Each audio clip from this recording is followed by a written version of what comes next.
जय श्री राम दोस्तों। आज के वीडियो में हम आपके लिए लेकर आए हैं श्रीलंका की एक लोक कथा। इस लोक कथा का शीर्षक है अनोखी तरकीब। देवधर और मंगल की मित्रता ऐसी थी जैसे दोनों एक ही शरीर के दो अंग हों।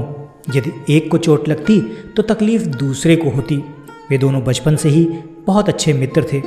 अब उनकी मित्रता इतनी पुरानी हो चुकी थी कि लोग उसकी दोस्ती का उदाहरण देते थे। देवधर और मंगल बड़े हो चुके थे। दोनों का अलग अलग व्यापार था।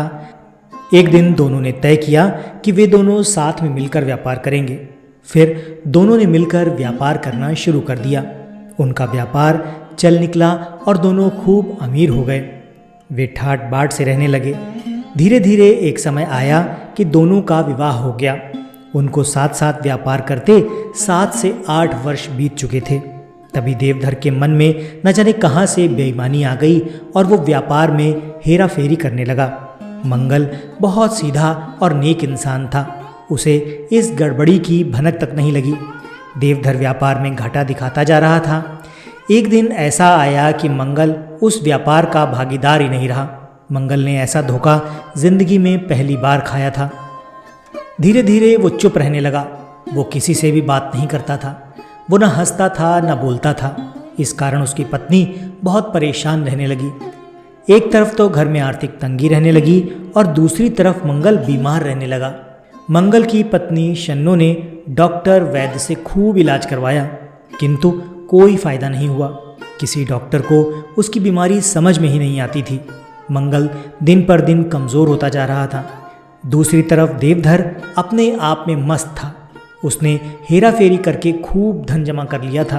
अब अपना अलग व्यापार शुरू करके खूब धन भी कमा रहा था।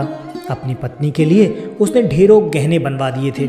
गांव के लोग ऐसा विश्वासघात देखकर कानों पर हाथ रख लेते थे। लोगों को देवधर की बेईमानी का खूब पता था, लेकिन कोई भी खुलकर सामने नहीं आता था। एक दिन मंगल का चचेरा भाई सोमदत्त शहर से आया। वो मंगल की हालत देखकर हैरान हो गया। मंगल की पत्नी ने चिंतित होते हुए कहा, देवर जी, अपने भैया का कुछ इलाज कराओ। हम तो गांव में इलाज करवा के हार गए, परंतु कोई फायदा नहीं हुआ। सोमदत्त ने शन्नो से मंगल की हालत के बारे में विस्तार से जानकारी ली और फिर बोला, भाभी, मंगल का इलाज डॉक्टर वैद्य के पास नहीं है। उसका इलाज कुछ और ही है। फिर सोमदत्त ने शन्नो को बताया कि जब तक देवधर मंगल से माफ़ी नहीं मांगेगा मंगल ठीक नहीं होगा। परंतु शन्नो ने बताया कि देवधर अब बहुत धनी और घमंडी हो गया है। उसका माफ़ी मांगना नामुमकिन है। हम गरीब और उसके सामने टिक तक नहीं सकते। सोमदत्त ने कहा कि मैं इस नामुमकिन को मुमकिन करके दिखाऊंगा। मैं बिना धन के ही उसे नीचा दिखाऊंगा। उसने अगले दिन से ही अपनी योजना पर काम करना शुरू कर दिया।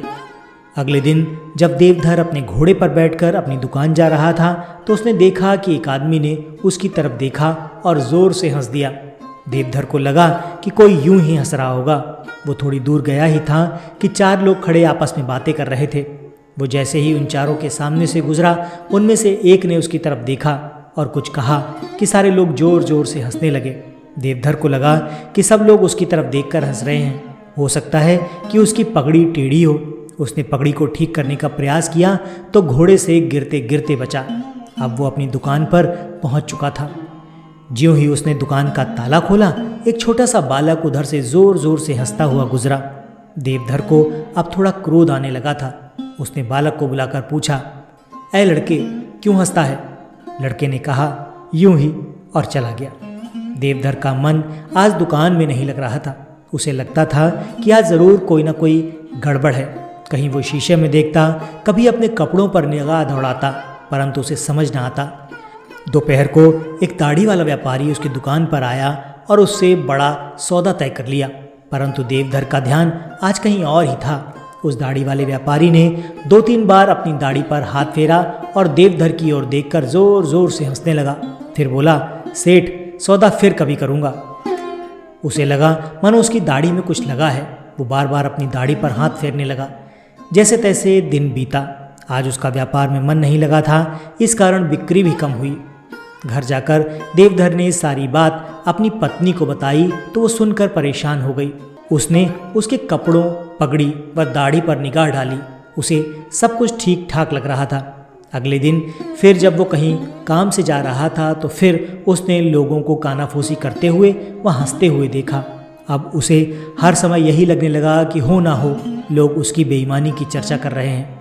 उसने 2-4 बार लोगों की बात सुनने की कोशिश की तो उसने अपने बारे में एक भी शब्द नहीं सुना, ना ही उसे ऐसा कुछ सुनाई दिया।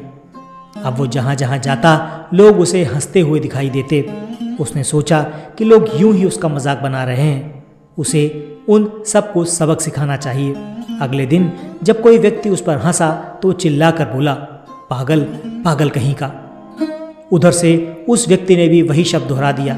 सुनकर देवधर क्रोध से आग बबूला हो उठा। धीरे धीरे 1 सप्ताह में हालत ये हो गई कि वो जिधर से निकलता लोग कहते, पागल, पागल कहीं का। सुनकर वो बौखला उठता और सचमुच पागलों जैसी हरकतें करने लगता। उसका व्यापार मंदा पड़ने लगा। धीरे धीरे उसकी हालत भी खराब होने लगी। अगले दिन गांव के जमींदार के यहाँ उसके बेटे की शादी थी। जमींदार ने सारे गांव के लोगों को दावत पर बुलाया। देवधर भी खूब अच्छे कपड़े पहनकर सज धज कर दावत खाने पहुंचा। सोमदत्त भी वहां पहुंच गया। जमींदार खुशी से लोगों से मिल रहा था और उनका अभिवादन कर रहा था।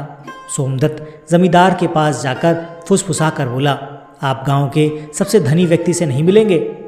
ये जो सामने दाढ़ी वाले सज्जन हैं वो अपने आप को आपसे भी बड़ा जमींदार समझते हैं।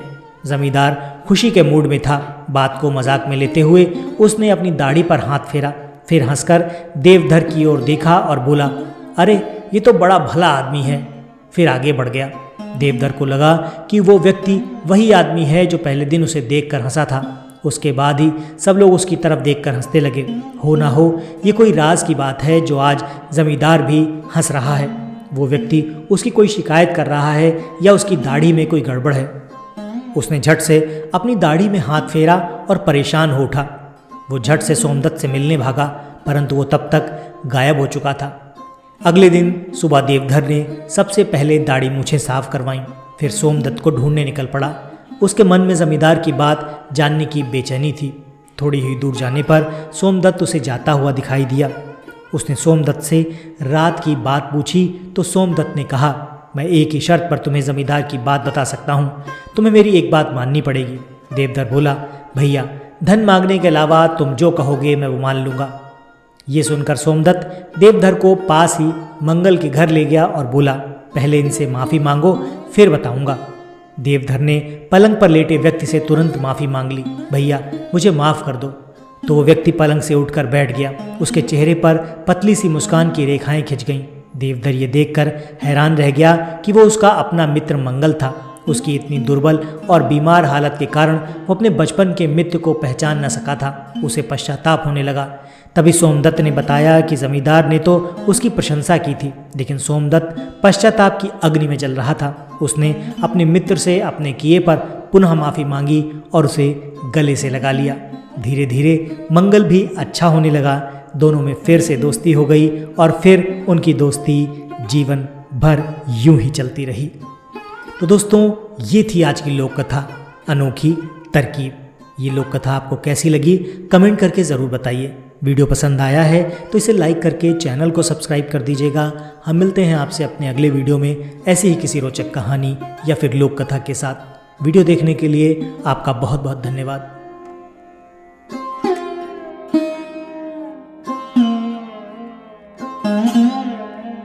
Mm-hmm.